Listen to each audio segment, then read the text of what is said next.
Hey soldiers, I'm releasing this video in the middle of the night because this is a pretty important story here.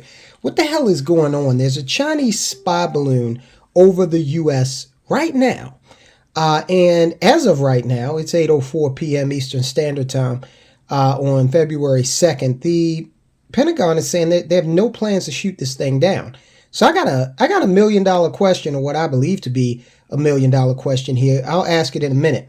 The Pentagon tracked what officials described as a Chinese reconnaissance balloon over the continental U.S. this week, days before a planned visit by Secretary of State Anthony Blinken to repair relations. I guess he's going to China. Here's what we know.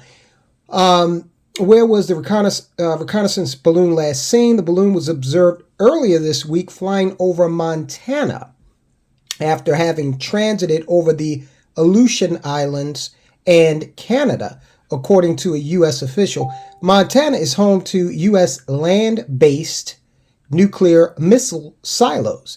The Pentagon said the balloon traveled over several sensitive areas. So look, this doesn't seem to be some balloon that just goes where the wind takes it. This thing seems like it's controllable. Probably some drone type technology, and it's targeting sensitive areas. So if it's over Montana, if that's the last place it was seen, then it has, this kind of heading toward the middle of the country. All right, and if you remember your geography, of course, Montana is almost situated in the geographic top center of the country.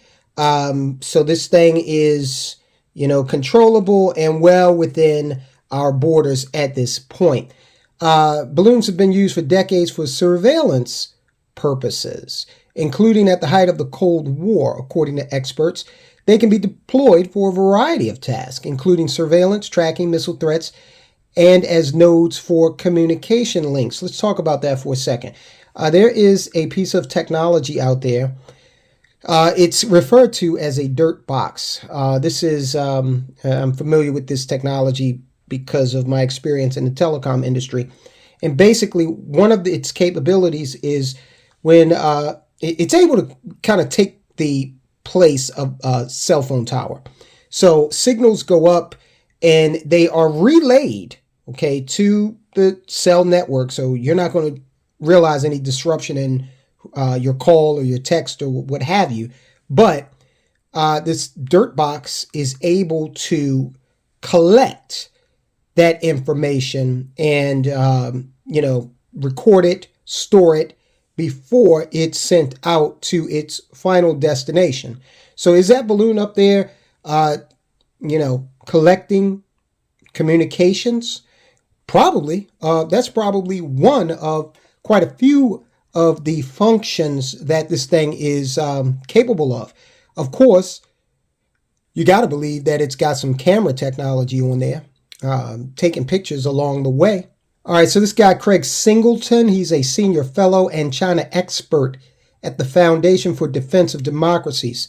It's a so-called think tank. Mr. Singleton said that the Pentagon last year shifted to increase funding for high-altitude inflatables, in part because of their potential to track hypersonic weapons, which travel many times the speed of sound and are being developed by China and Russia. Mr. Singleton says, we are seeing a return to a tool of the Cold War being used in an era of renewed great power competition. Now, how has the U.S. responded to what they are saying is a Chinese surveillance balloon over the continental United States, our sovereign territory in our airspace? President Biden was briefed on the matter and asked his advisors for military options. A senior administration official said Pentagon leaders advised against shooting it down because of the risk of debris harming civilians on the ground. Now look, that territory where this balloon was and is remote, okay?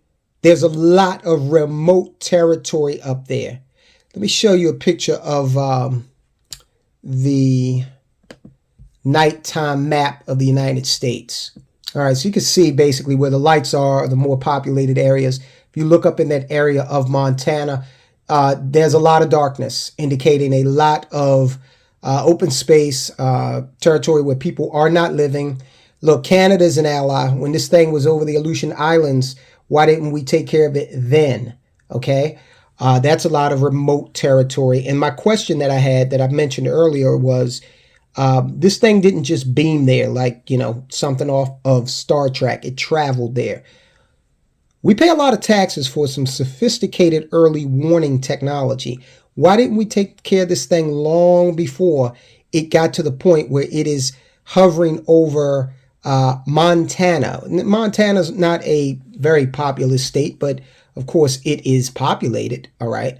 But again, I say that's a lot of remote territory. You're not talking about this as if it were hovering over LA, New York City, Miami, Washington, D.C. That's not what we're talking about here.